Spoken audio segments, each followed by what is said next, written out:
Hi everyone, thank you so much for making it in today. Um, I did get a little bit of a chance to read a little bit about your case, but I think I would rather hear it from you guys because you'll be able to really actually be the ones to tell me what's going on. So I am aware that Tiffany just got out of the hospital after an attempt on her life, and I know that's probably a touchy subject. But I think it's really important that we made the first step to get here and to start opening up that communication. So, Tiffany, do you think that you could just tell me how old you are? Okay, you're 14. Oh, that's such a tough age. Are you in middle school? Okay. You playing any sports or in any clubs? Oh, you're in drama. That's awesome. What's the play you guys are working on this year?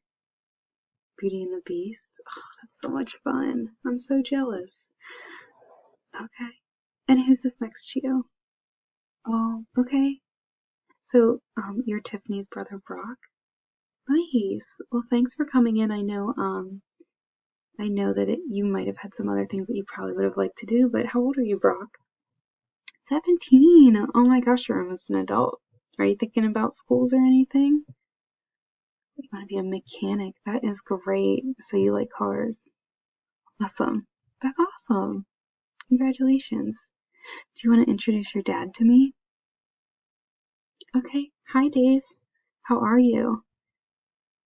Okay. I know this is probably a really hard time for you, so I can't imagine. Okay, so you've had some attempts on your life in the past, and so you can probably really relate to what Tiffany's going through, and you can understand feeling that type of pain.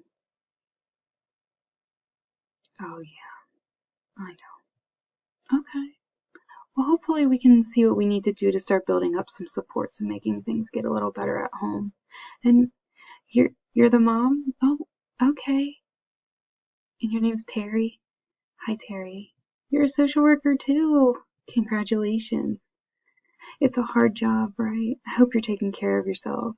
Personally, I don't have kids because it'd be probably a little too much for me, but I really commend all the social workers who are able to have kids and still be in this field because sometimes I just want to sleep all day.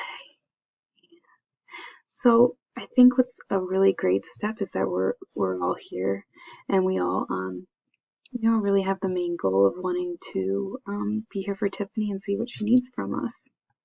I don't know if we're supposed to do this, but just to like set the stage for this second segment where I'm interrupting an argument, the argument is actually going to be between Dave and Terry, and Dave is getting upset with Terry saying she's not home enough, and that and then when she is home, she's only focused on her cases at work, and he's starting to feel some resentment. So now that I set the stage, oh, okay. Dave, I can tell that you're feeling a little bit of resentment and it sounds like you're upset with Terry's job and maybe how much she's giving at work. Have you ever talked to her about this? You don't think she'll listen? Well, I think it's probably a good option or good suggestion to maybe give her a chance to listen, especially right now in this setting where it's neutral. Oh no, I think that maybe you should tell her that. Okay.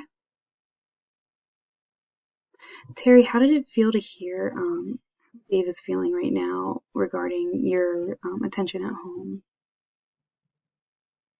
I know it's probably never your intention, um, but I think sometimes it's so hard to get so wrapped up that in our cases at work because we care so much as social workers that sometimes we forget what's going on right in front of us. What do you think you need from Dave to be able to be more present or what do you need from Dave to be able to let you know when you're slipping away and not really present at home? I think that's a really good suggestion. Okay. So maybe if he could just tap you on the shoulder once and see if you need a break and then remind you of what help he needs. Okay. So it sounds like some open communication is really what you need.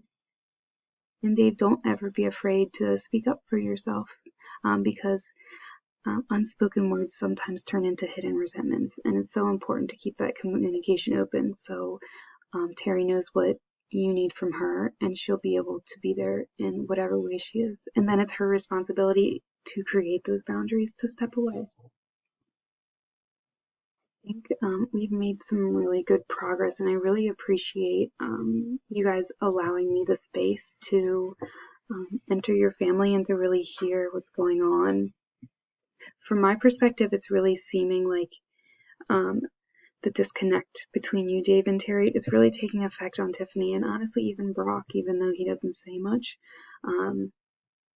I think that maybe next session we could focus just with the parents together to really start to begin to find some ways to build some open communication and respect for one another.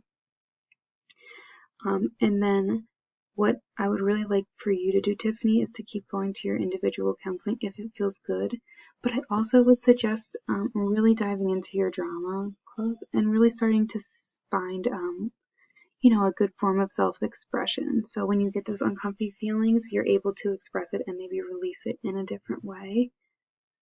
Okay, and let me get you the suicide hotline number or and all the other suicide supports in case you ever have any feelings. You can call me at any time. We have an on-call number. Right? You're welcome.